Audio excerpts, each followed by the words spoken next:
साथियों नमस्कार। आप देख रहे हैं एसआई सब न्यूज। आज हमारे साथ हमारे आदरणीय हमारे पूज्य भिक्षु थोरोपानंद जी मौजूद हैं और उनसे हम वर्तमान में भारत में जो स्थिति बनी हुई है, जिस कारण शोषित वर्ग, पिछड़ा वर्ग, अल्पसंख्यक वर्ग अपने को उपेक्षित महसूस कर रहा है। आज इसका कारण पूछेंगे। गाए बगाए भद्र जी से मेरी बात होती रहती है और आज फिर हम इन्हें छेड़ने का काम करेंगे। तो कौन से बच्चे बदनामी मंगल हो, कुशल मंगल हो पत्रकार बंधु। हम आपके सुखी जीवन की मंगल कामनाएं करते हैं और आज मुझे फिर आपसे मुलाकात करने का मौका मिला। भद्र जी, वर्तमान में देश में धार्मिक उन्माद के चलते अल्पसंख्यक और विशेषकर शोषित वर्ग का उत्पीड़न हो रहा है। ये धार्मिक उन्माद की आड़ में इस पर आप क्या कहना चाहते हैं? क्या कहेंगे? पत्रकार बंधु, मेरा कहने का मतलब एक ये है, थोड़ा तेज बोले। मेरा कहने का मतलब एक ये है पत्रकार बंधु, सबसे पहले तो अपने श्रोतागणों के जीवन की मंगल कामनाएं करता हूं। जो आज भारत में धर्म की आड़ में माइनॉरिटी कमीशन, माइनॉरिटी पर, SC ST पर जो उत्पीड़न हो रहा है उसका कारण है तानाशाही। ये संविधान के विपरीत है, लोकतंत्र के विपरीत है। नंबर 1 जी, क्योंकि लोग तो मैंने सुना है, डिबेट में भी सुना है कि मुस्लिम राजाओं को तानाशाही बताते हैं, जैसे औरंगजेब को। जी, मुझे ऐसा लग रहा है कि औरंगजेब से ज्यादा, कई गुना ज्यादा तानाशाही का इस समय शासन चल रहा है प्रेजेंट में। जी, जो ना तो वो संविधान के नियमों को जान रहा है, ना वो इंसानियत को जान रहा है, उसने मानवता को तार तार कर रखा है। भद्र जी, वो तो बहुत पहले खत्म हो चुका, लेकिन आज उसकी चर्चा क्यों? भाई कहने का मतलब भाई उसके या तो उसके नाम की आड़ में ये सब चल रहा है।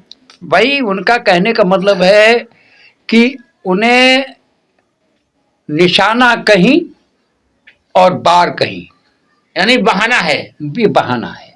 औरंगजेब के को लेकर ये एक आम आदमी पर जी जी जी जी प्रहार करना, मानसिक उत्पीड़न करना, जी, जी। औरंगजेब तो एक बहाना है। वो बहाना है, क्योंकि मतलब ऐसा है।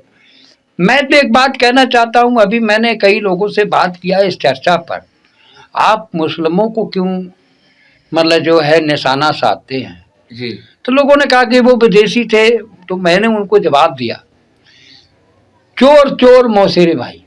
हाँ, विदेशी ब्राह्मण भी है, वो यूरेशियन है, हाँ, और विदेशी मुस्लिम शासक भी रहे हैं।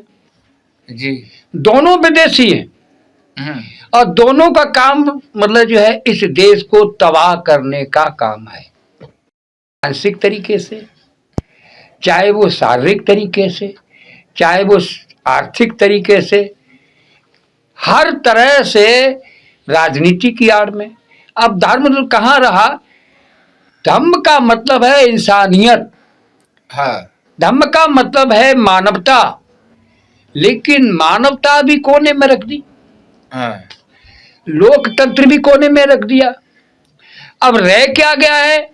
सिर्फ इतना है पत्रकार बंधु, उसकी आड़ में धर्म धर्म किसी विद्वान ने कहा है, धर्म धर्म चिल्लावते ज्ञानी विप्रेमाम, मूल तत्व जाने नहीं भारतवासी आम।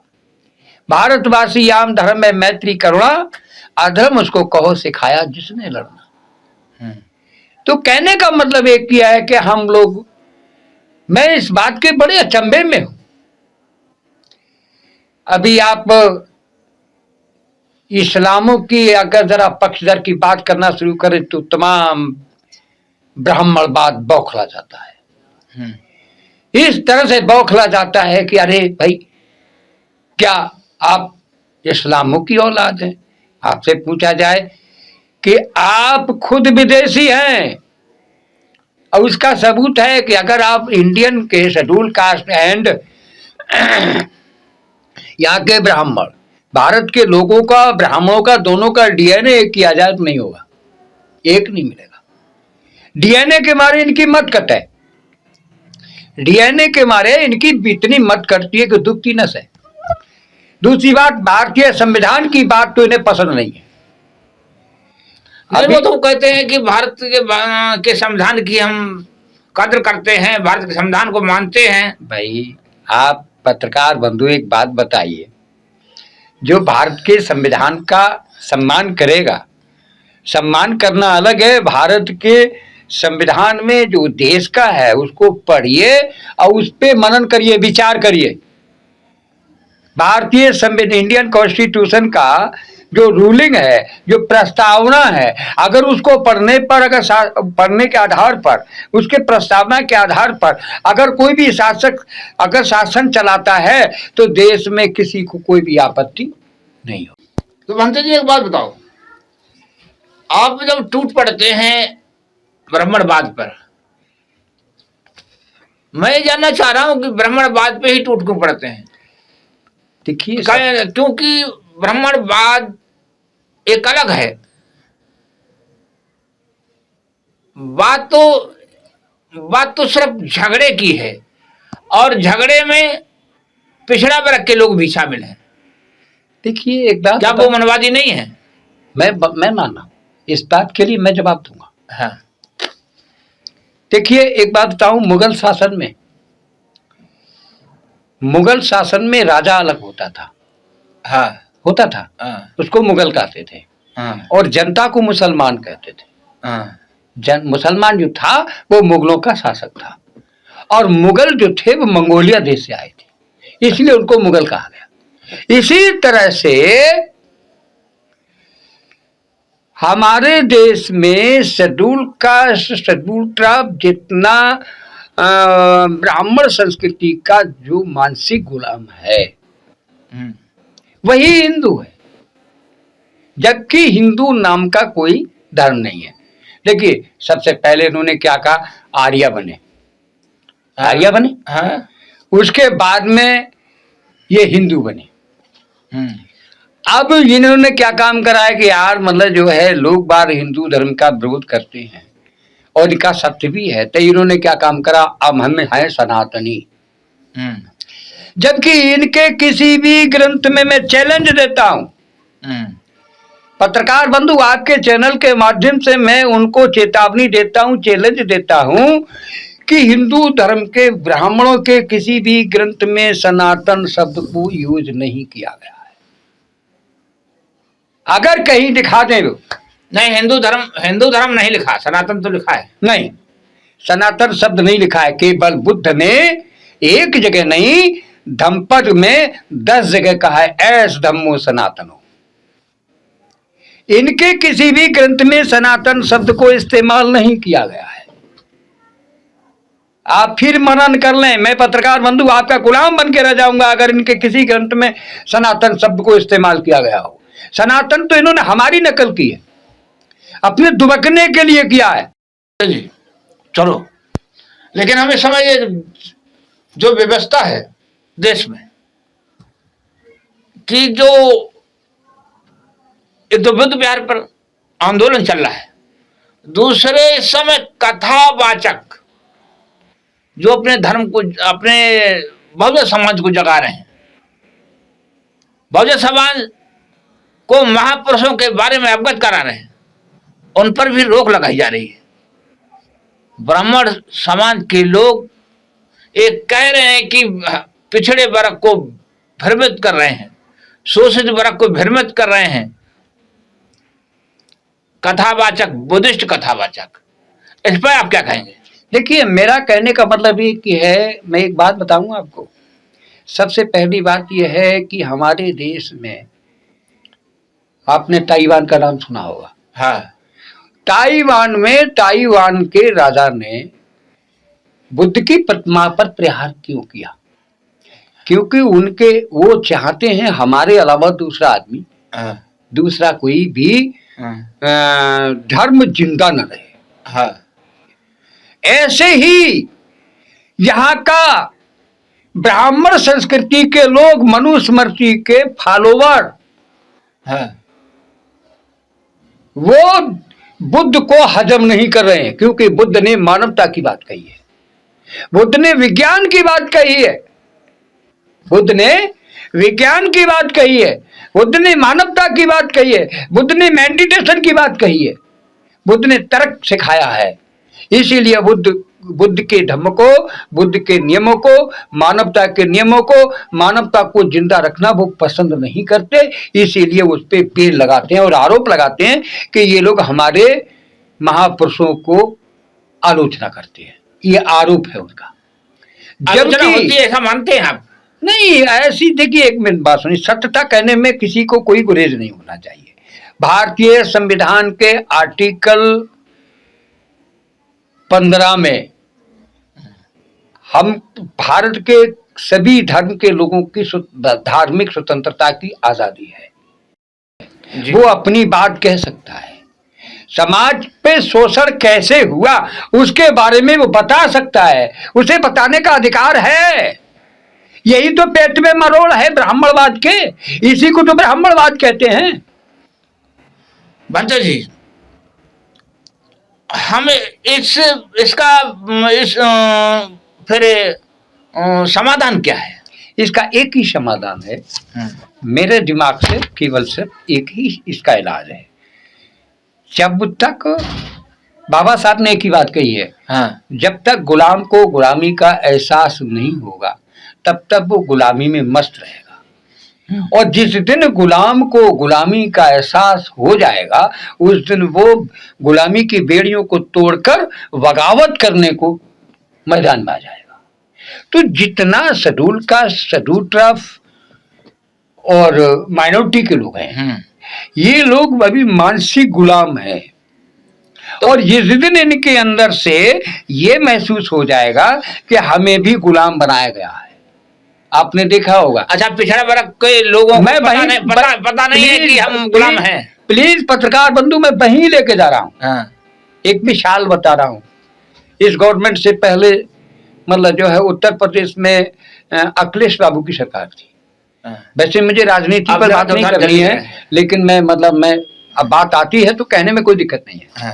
अखिलेश बाबू की सरकार गिरने के बाद में जब यहाँ पर बीजेपी की गवर्नमेंट आई और यहाँ उत्तर प्रदेश में चीफ मिनिस्टर बन के आए, जबकि कांग्रेस देश की आज़ादी से लेके अब तक ऐसा किसी ने नहीं किया जैसा जो है बीजेपी गवर्नमेंट में माननीय योगी आदित्यनाथ ने किया। ये अचंभे की बात है। वो क्या, अखिलेश बाबू की शासन पूरा होने के बाद में जब वो वहां से मुख्यमंत्री आवास से निकले तो हमारे देश के चीफ मिनिस्टर ने, मैं पत्रकार बंधु आपके चैनल से ये संदेश भेजना चाहता हूं, तो हमारे देश का जो नया चीफ मिनिस्टर योगी आदित्यनाथ जी हुए, तो उन्होंने प्रदेश के हुए चीफ मिनिस्टर, मैं चीफ मिनिस्टर की बात कर रहा हूँ उत्तर, तब उन्होंने मुख्यमंत्री आवास को गाय के दूध से आवाज धुलवाया, कुर्सी धुलवाई, गंगा जल से धुलवाया। ऐसा नहीं है, गंगा जल से मान लो, मतलब गंगा जल से धुलवाया। बाबा रे, गंगा जल का क्या कहूँ मैं भैया, कहना अच्छा नहीं होता और कहे बिना रहता नहीं है। मैं ये बताना चाहता हूँ कि जिस दरिया में जानवर पानी पीते हो, आस पास के लोग वहीं लेटिन करके शौच करते हो, उस गंगा का पानी से वो मतलब जो मुख्यमंत्री आवास और मुख्यमंत्री चेयर को, कुर्सी को पवित्र किया गया। इस बात का अखिलेश को जब एहसास हुआ तो अखिलेश ने डिबेट में मीडिया के सामने कहा, ट्वीट भी किया कि अब हमें एहसास हुआ कि हम लोग भी शूद्र माने जाते हैं। तो हिना रंग लाती है पत्थर के बीच पिस जाने के बाद, आदमी इंसान बनता है ठोकरे खाने के बाद।